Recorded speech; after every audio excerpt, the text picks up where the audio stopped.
सकल मराठा समाजाला आरक्षण मिळालंच पाहिजे, राष्ट्रवादी काँग्रेस पक्षाची अधिकृत भूमिका आहे.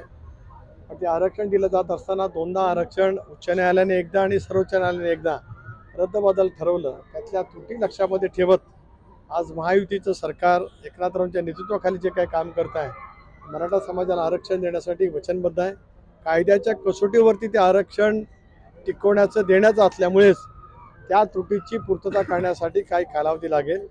आज माझी मनोज जरांगे पाटलांना आणि त्यांच्या सर्व सहकार्यांना विनंती आहे की काही कालावधी या कारणासाठी कायदेशीर पूर्तता करण्यासाठी जो लागेल तो त्यांच्याकडनं मिळावा अशी माझी मनापासूनची त्यांना विनंती आहे.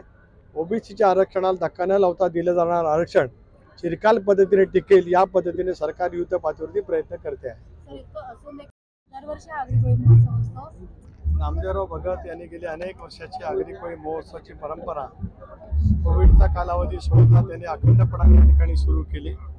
मुंबईच्या जवळ बसलेलं नवी मुंबईचं जुळं शहर देशभरातून वेगवेगळे नागरिक, वेगवेगळ्या धर्माचे, वेगवेगळ्या संस्कृतीचे सर्व नागरिक या सगळ्या परिसरामध्ये गुण्या गोविंदाने नांदत असताना, वावरत असताना, त्यांचा जीवनाचा आनंद लुटत असताना आगरी कोळी ही आपली जी संस्कृती आहे ते टिकवण्याचं काम नामदेवराव आणि त्यांचे सर्व सहकारी मेहनतीने त्या ठिकाणी करत आले.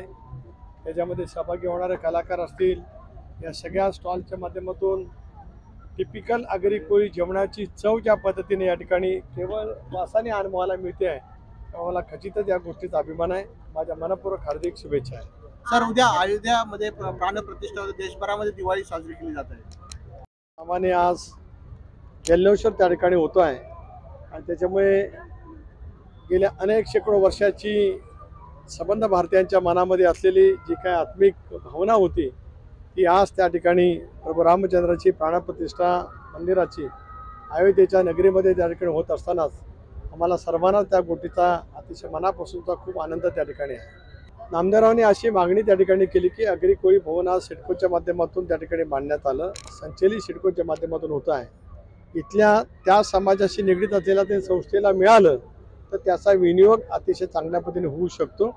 मी स्वतः महायुतीचे मुख्यमंत्री आदरणीय एकनाथराव शिंदे, देवेंद्रजी, अजितदादा यांच्याकडे प्रयत्न करेन आणि ही शेवटी टिकवणं संस्कृती महत्त्वाचं आहे आणि ती ज्या पद्धतीने टिकवण्याचा प्रयत्न केला जातो आहे ती बाब अतिशय उल्लेखनीय आहे. शेवटी सरकार आपल्या परीने त्याच्यामध्ये तोडगा काढण्याचा प्रयत्न करत आहे. माझी आपल्या मार्फत मनोज जरांगे पाटलांना विनंती आहे की राज्य सरकार करत असलेल्या प्रामाणिकपणाचे प्रयत्न लक्षामध्ये घेता टिकाऊ आरक्षण द्यायचं असल्यामुळेच जेवढा कालावधी लागतो तेवढा त्यांनी जर काही दिला तर महाराष्ट्रातील गेले दीर्घकाळ प्रलंबित असलेल्या प्रश्नाला योग्य पद्धतीने न्याय त्या ठिकाणी मिळू शकेल.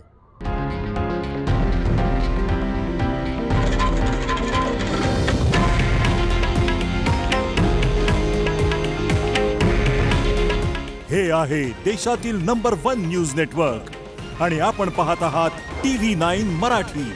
काळजी तुमची, हित महाराष्ट्राचं.